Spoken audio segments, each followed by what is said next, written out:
Hi అండి. అందరూ ఎలా ఉన్నారు? నేనైతే బాగున్నాను. మీరందరూ బాగోవాలని మనస్ఫూర్తిగా కోరుకుంటున్నానండి. Welcome to my channel Raman Revathi daily diaries. ఇప్పుడైతే హెన్నా ఎలా కలుపుకోవాలో చూసేద్దాం మన వీడియోలో రండి. నేనైతే బంజారాస్ నేచురల్ ఎన్న తీసుకున్నాను. ఈ ఎన్న అయితే ఎలా కలుపుకోవాలో మనం చూస్తామండి. నేనైతే క్యాస్ట్ ఐరన్ ఇది కళాయి తీసుకున్నానండి. దీంట్లో ఎన్న కలుపుకుంటే కనుక బ్లాక్గా అవుతుంది అనమాట. మార్నింగ్కి వెళ్ళానా నేనైతే ఒక ప్యాకెట్ తీసుకున్నాను. ఈ ప్యాకెట్ కట్ చేసి క్యాస్ట్ ఐరన్ కళాయిలో వేసేసుకున్నానండి. ముందుగా టీ డికాషన్ తయారు చేసుకోవాలి.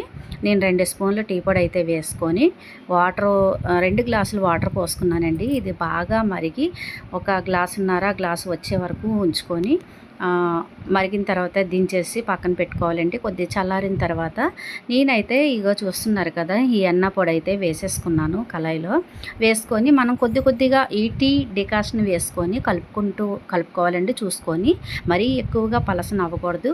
మనకి మళ్ళీ మార్నింగ్ మనం ఇంకా కొన్ని కలుపుతాం కాబట్టి చూసుకుంటూ కలుపుకోవాలి. ఇలా కలిపేసుకొని చూసారు కదా, బ్యాటరీ ఇలాగ రావాలి ఉండలు లేకుండా. మొత్తం కలిపేసుకున్న తర్వాత మన హెయిర్ ఎంత ఉందో దాన్ని బట్టి మనం తీసుకోవాలండి. అలాగే నైట్ అంతా కలిపేసుకొని మూత పెట్టి పక్కన పెట్టుకోవాలి. మార్నింగే లేసి దీన్ని చూస్తున్నారు కదా, మార్నింగే చూస్తే ఈ కళాయిలోది ఎన్న నల్లగా బ్లాక్గా వచ్చింది. ఇలా వస్తే చాలా మంచిదంటే క్యాస్ట్ ఐరన్లో నేను ఇలాగే కలుపుకొని వాడుకుంటాను. ఇది మార్నింగే నేను ఒక ఎగ్ తీసుకున్నానండి. నేనైతే లోపల వైటు ఒకటే తీసుకోలేదండి, వైటు వెల్లో కూడా 2 కలిపి తీసుకున్నాను నేను. కొందరికైతే స్మెల్ నచ్చదు, నేనైతే తీసుకుంటానండి. ఇలాగే హెయిర్ అయితే చాలా స్మూత్గా చాలా బాగుంటుందండి. అందుకనే నేను ఎగ్ మొత్తం ఫుల్ ఎగ్ వేసేసుకుంటాను. నేను ఎప్పుడు కూడా అలా వేసి కలుపుకుంటాను.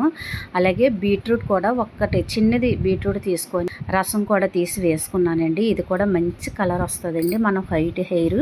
మీకు కోడిగుడ్లో వెల్లో అవసరం లేదు, స్మెల్ వస్తుంది అనుకుంటే కనుక వెల్లో స్కిప్ చేసేయండి. పెరుగు కూడా వేసుకోవచ్చండి. నేనైతే పెరుగు తీసుకోలేదు. నెలకైతే 2 సార్లు నేనైతే నాకు వైట్ హెయిర్ ఉందండి. నేను కొన్నాళ్ళ నుంచి ఇదే వాడుతున్నాను.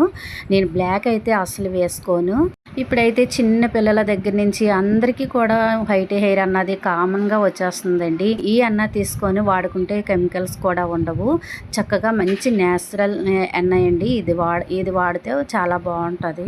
అంతేనండి. మీకు ఈ వీడియో కొద్దిగానో ఉపయోగపడుతుంది అనుకుంటే సబ్స్క్రైబ్ చేసుకోండి, లైక్ చేయండి, షేర్ చేయండి.